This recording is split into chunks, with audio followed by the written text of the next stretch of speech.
early formation, I think, as a Republican. And I think 1984 was a special time because maybe the Cold War had something to do with it. But as a young boy, I never felt, in my recollection, so proud to be American as was the time under the presidency of Ronald Reagan. When I got to high school, my education was so absolutely decrepit, no advanced placement classes.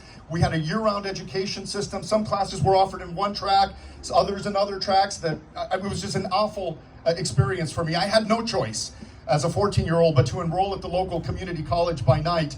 When I was 15 years old, I had no choice but to enroll at the state university by night.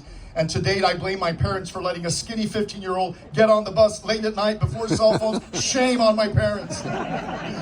But in all seriousness, I do appreciate the value that my parents ascribed to education as the single greatest medium for escaping poverty, and it was one thing I wholeheartedly embraced. I graduated at the top of my high school class. I was student body president, and through a lot of hard work, a raw ambition for self-improvement, and yes, the grace of God, and I'm not ashamed to admit that, I was able to escape a decrepit public education in one of the most mismanaged school districts in the United States of America, and I went on to Stanford University and to Harvard Business School, and I studied at Oxford University in the United Kingdom, and it was a wonderful educational experience. I studied economics. When I was at Oxford, I studied the history of economic thought, and that was my early foray into the classical economists like Adam Smith and David Hume and David Ricardo, and the more modern classicists like Frederick von Hayek and Milton Friedman, Nobel laureates in economics that understood the value of the free market and the pernicious consequences of government meddling in the private sector.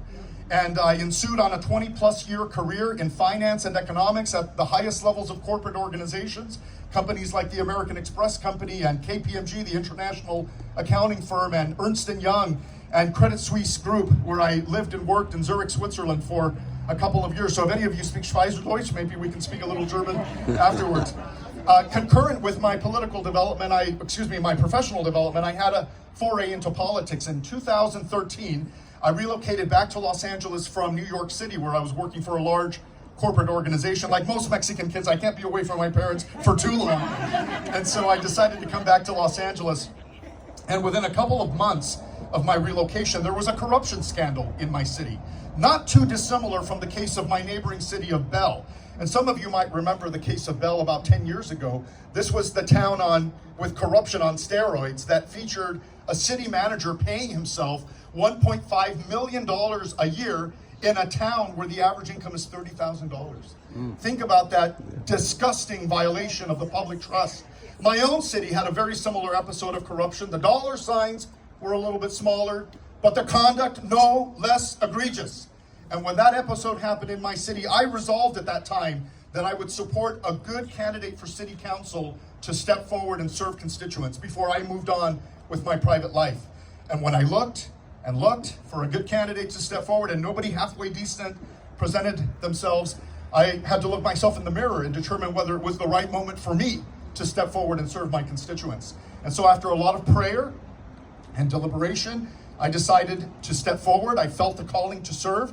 I was elected overwhelmingly by my constituents and appointed mayor immediately by my colleagues on the city council.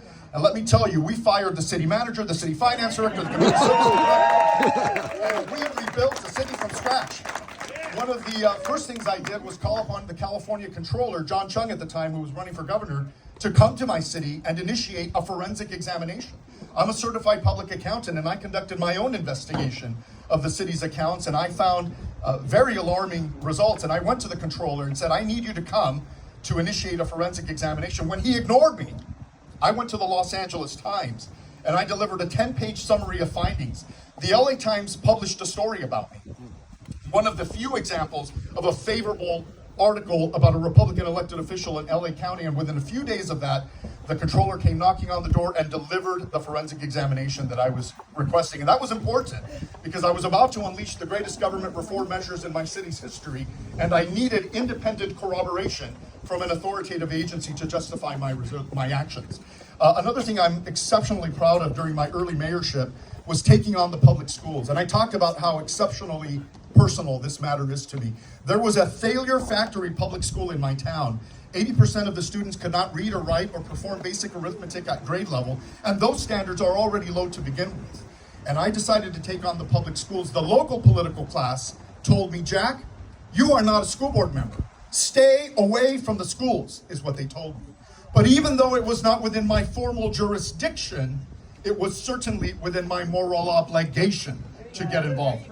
And let me tell you what I did. I held public hearings on the quality of education in my local public schools in my city council chamber, replete with minutes and video and podium and people testifying at the microphone, and I indicted the local schools as failure factories.